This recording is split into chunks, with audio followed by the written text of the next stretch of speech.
I'm Hank from Free Podcast Tools, and I'm going to bust 5 podcast myths and 2 of my takes I bet you haven't heard anywhere else. Number 5, landing big guests will grow your show. Wrong. Landing big guests will not grow your show. The host should always be the draw. The guest should be the cherry on top. I've interviewed Hollywood writers and actors, and trust me, they don't move the needle as much as you would think. So focus on honing your craft and becoming a host that people just don't want to miss. People don't tune into Joe Rogan for the guest necessarily. They tune in for the conversation that Joe Rogan is going to have with just about anybody. Whether you like it or not, he could probably interview a rock and draw millions of downloads. Number 4, you should break your podcast up into seasons. This is one that might shock you, but yes and no. Yes, if you're following a TV series, because there's not going to be much to talk about on the in-between. I mean, you can try to interview people from the show, you can try to do fan feedback and stuff, but you're going to have to come up with a lot of content for, let's say, 40-some weeks where the show's not on, because most of the new series are now like 6 episodes, 8 episodes long. So I would say yes, if you're following a TV series, but if you're doing something else that's not beholden to something transpiring at a certain time, then I would say no. Just be consistent week after week. Take breaks when you need to, but notify your audience in advance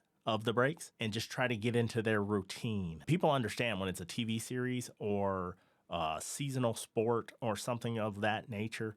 They understand that you're not going to be bringing content every week when the sport or show is off. If they like your podcast and they still like the show or sport, they will come back when it's time to come back. Number 3, a daily podcast will generate more downloads. And did you know that if you work 12 hours instead of 8 hours, you'll make more money? Oh, the sarcasm is strong with this one. Yes, you could potentially get more downloads, but daily podcasts, 1, can wear out listeners, and 2, will most certainly wear out the podcaster. So be careful trying to go for that gold mine that you think is 30 episodes a month that's going to give you all these extra downloads. Instead, you might potentially just want to make a great weekly episode and cultivate an audience each week instead of trying to go day to day. It's a hard act to pull off. Very few people have done it and sustained it. Most often, people get burned out. Number 2, you need a large social media following in order to have a big podcast audience. This one drives me bonkers that people think there's a correlation between social media and podcast downloads, and I have found none in my near 17 years of podcasting.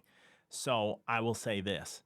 I go to where the audience is at. And if a social media app happens to have a community, then definitely go there.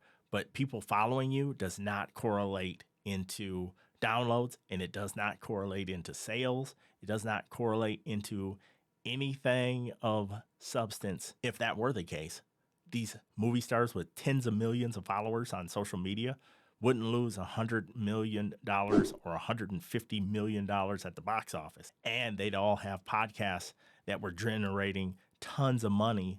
Personally, I think social media is a lot of vanity metrics, and a lot of people focus on that. And while they're focusing on that, I'm focusing on making my shows better and going to where my audience is actually at. If you're getting value from Free Podcast Tools, please hit the subscribe button. I would greatly appreciate it. Number 1, you must launch your podcast with multiple episodes. This is another one where I may shock you. I'm going to say both yes and no, but let me explain. If you have time-sensitive material, then you want to be first to market. You want to get in that search engine as quick as possible. So, for instance, when I launched an Agents of S.H.I.E.L.D. fan podcast, there were 19 other shows brewing, and I launched with a trailer. I wanted to get into the search engine. I wanted to come up first in the podcast apps.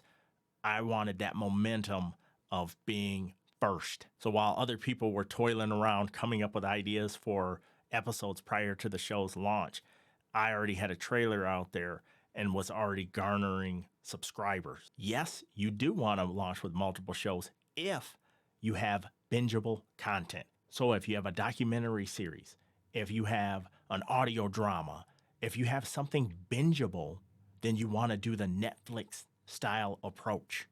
Many people skip this, but If it's something that could be sequentially consumed, yes, you should launch with more than one episode because the people you hook might roll into the next one and the next one and the next one. I think you can gain more momentum if it's something like a documentary, an audio drama, something where you're going to the next, because that's how we consume on Netflix and Hulu and all these streaming apps. If it's time sensitive, launch with a trailer or one episode. If it's something binge worthy, then yes, let's get a 2-3 episodes out into the ether and allow people to enjoy your work. What do you think about the topics I've mentioned in this episode? Chime in the comments down below.